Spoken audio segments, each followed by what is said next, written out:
जय श्री हरि। राधे राधे। आप सभी को पुरुषोत्तम मास की हार्दिक शुभकामनाएं।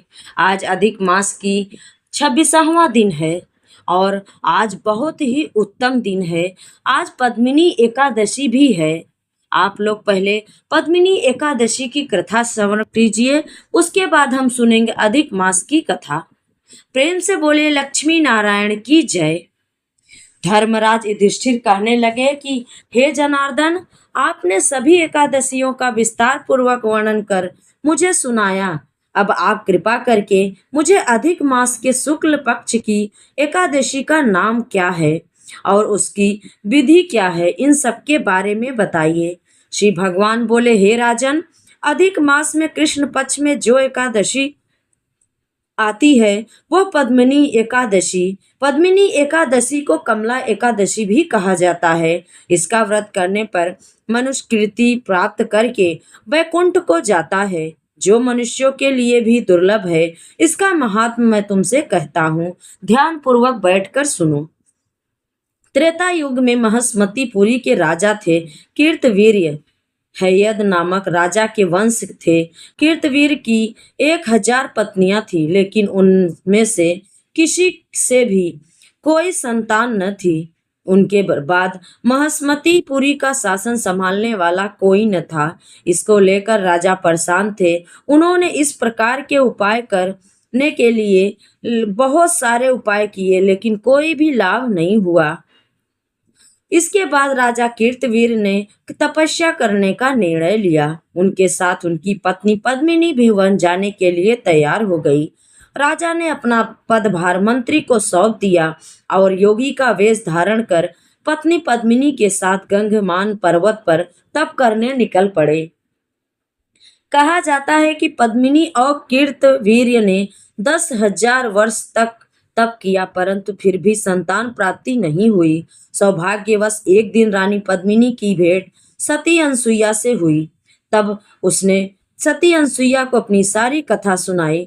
तब माता सती अनसुईया ने रानी पद्मिनी को अधिक मास की शुक्ल पक्ष की एकादशी का व्रत करने के लिए कहा। सती अनसुईया ने कहा, यह बहुत ही दुर्लभ व्रत है और इसके पालन से तुम्हारी सभी मनोकामना अवश्य पूर्ण होगी। रानी पद्मिनी ने संतान प्राप्ति के कामना के साथ इस एकादशी के व्रत का संकल्प किया और पूरे विधि विधान के साथ निराहार रहकर एकादशी के व्रत का पालन किया। व्रत के पूर्ण होने पर भगवान विष्णु प्रकट हुए और रानी पद्मिनी से वरदान मांगने के लिए कहा। तब रानी पद्मिनी ने भगवान विष्णु से सतगुण संपन्न संतान की कामना की। रानी पद्मिनी ने भगवान विष्णु से कहा, हे प्रभु, मुझे ऐसी संतान दीजिए जो अत्यंत ही गुणवान, रूपवान और बलवान हो। तीनों लोकों में उसकी कीर्ति हो, उसका सम्मान हो, उसका सामर्थ्य ऐसा हो कि भगवान के अतिरिक्त कोई भी उसको पराजित ना कर सके। भगवान ने रानी पद्मिनी को उसकी इच्छा के अनुसार वरदान दिया। रानी पद्मिनी ने सर्वगुण संपन्न पुत्र को जन्म दिया। उसका नाम कार्तवीर्य अर्जुन रखा। कार्तवीर्य अर्जुन बहुत ही शक्तिशाली राजा हुआ। उसकी कीर्ति तीनों लोकों में फैल गई थी। भगवान श्री कृष्ण ने कहा, हे युधिष्ठिर, जो भी मनुष्य इस परम दुर्लभ और महान पुण्य देने वाली पद्मिनी एकादशी का व्रत करेगा, इसके महात्मा और परम पुण्य देने वाली कथा को पढ़ेगा या श्रवण करेगा, उसके इस जन्म के साथ पूर्व जन्म के पापों का भी क्षय हो जाएगा और मृत्यु के बाद उसे वैकुंठवास प्राप्त होगा। प्रेम से बोलिए लक्ष्मी नारायण की जय। अब सुनते हैं भगवान गणेश की कथा। आज बुधवार का भी दिन है। उसके बाद हम सुनेंगे अधिक मास की कथा। प्रेम से बोलिए गजानन महाराज की जय। बहुत समय पहले की बात है। समतापुर नगर में मधुसूदन नामक एक व्यक्ति रहता था। वह बहुत धनवान था। मधुसूदन का विवाह बलरामपुर नगर की सुंदर लड़की संगीता से हुआ था। एक बार मधुसूदन अपनी पत्नी को लेने बुधवार के दिन बलरामपुर गया। मधुसूदन ने पत्नी के माता पिता से संगीता को विदा कराने के लिए कहा।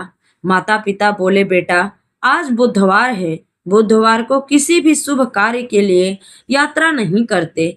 लेकिन मधुसूदन नहीं माना। उसने ऐसी शुभ अशुभ की बातों को न मानने की बात कही। दोनों ने बैलगाड़ी से यात्रा आरंभ की। 2 कोस की यात्रा के बाद ही उसकी बैलगाड़ी का पहिया टूट गया।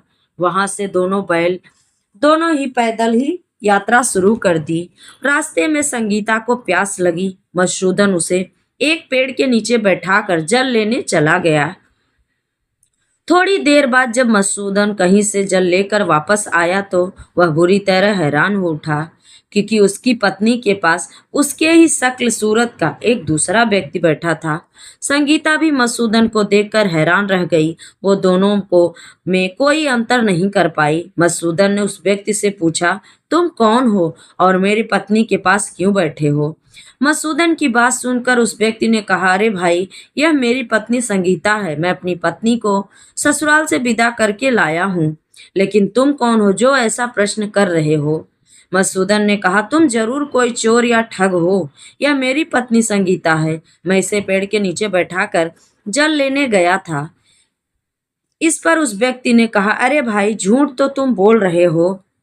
संगीता को प्यास लगने पर जल लेने मैं गया था और मैंने जल लाकर अपनी पत्नी को पिला भी दिया। अब तुम चुपचाप यहाँ से चलते बनो, नहीं तो किसी सिपाही को बुलाकर तुम्हें पकड़वा दूंगा। दोनों सिपाही आ गए और दोनों एक दूसरे से लड़ने लगे। उन्हें देखकर सिपाही लोग उन दोनों को पकड़कर राजा के पास ले गए। सारी कहानी सुनकर राजा भी निर्णय नहीं कर पाया। संगीता भी उन दोनों में से अपने वास्तविक पति को नहीं पहचान पा रही थी। राजा ने दोनों को कारागार में डाल देने के लिए कहा। राजा के फैसले पर असली मधुसूदन भयभीत हो उठा। तभी आकाशवाणी हुई, मधुसूदन, तूने संगीता के माता पिता की बात नहीं मानी और बुधवार के दिन अपनी ससुराल से प्रस्थान किया। यह सब भगवान बुद्ध देव के प्रकोप से हो रहा है। मधुसूदन ने भगवान बुद्ध देव से प्रार्थना की, हे भगवान बुद्ध देव, मुझे क्षमा करिए। मुझसे बहुत बड़ी गलती हुई है। भविष्य में अब कभी बुधवार के दिन यात्रा नहीं करूंगा और सदैव बुधवार का व्रत किया करूंगा। मधुसूदन के प्रार्थना करने से भगवान बुद्ध देव ने उसे क्षमा कर दिया। तभी दूसरा व्यक्ति राजा के सामने से गायब हो गया। राजा और दूसरे लोग इस चमत्कार देख को हैरान हो गए। भगवान बुद्ध देव की कृपा से राजा ने मधुसूदन और उसकी पत्नी को सम्मानपूर्वक विदा किया।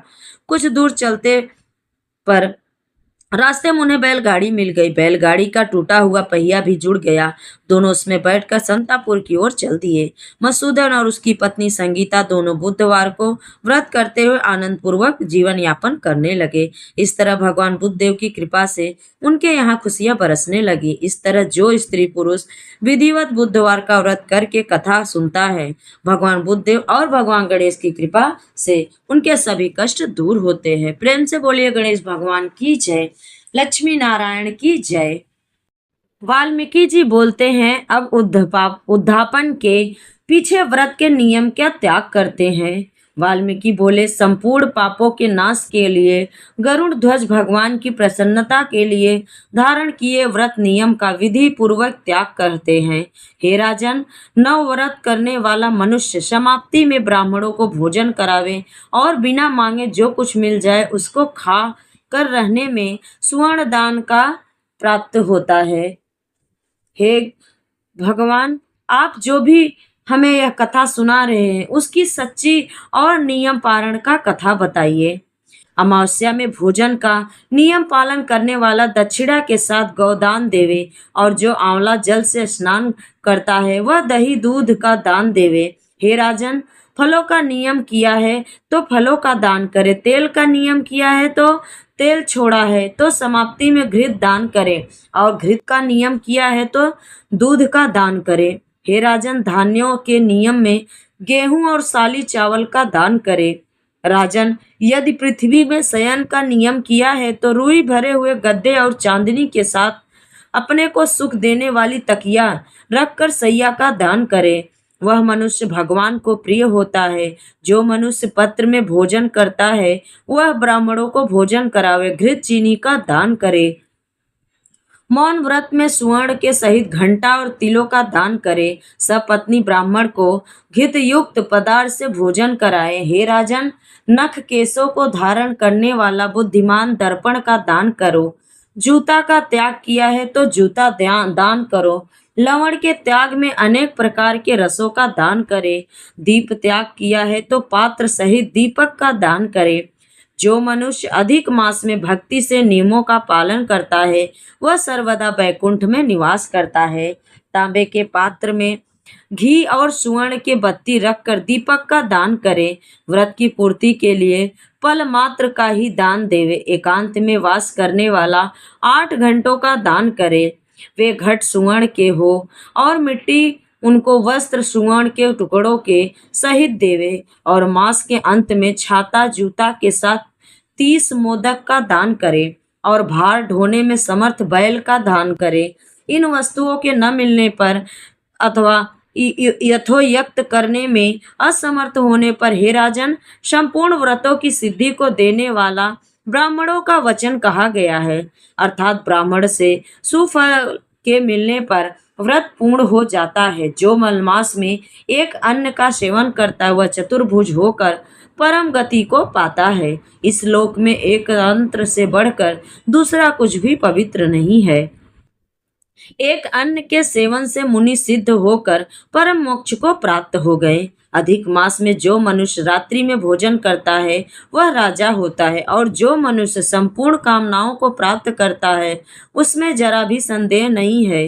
देवता लोग दिन के पूर्वाह में भोजन करते हैं और मुनि लोग मध्याह्न में भोजन करते हैं। अपराह में पितृगण भोजन करते हैं, इसलिए अपने लिए भोजन का समय चतुर्पहर का कहा गया है।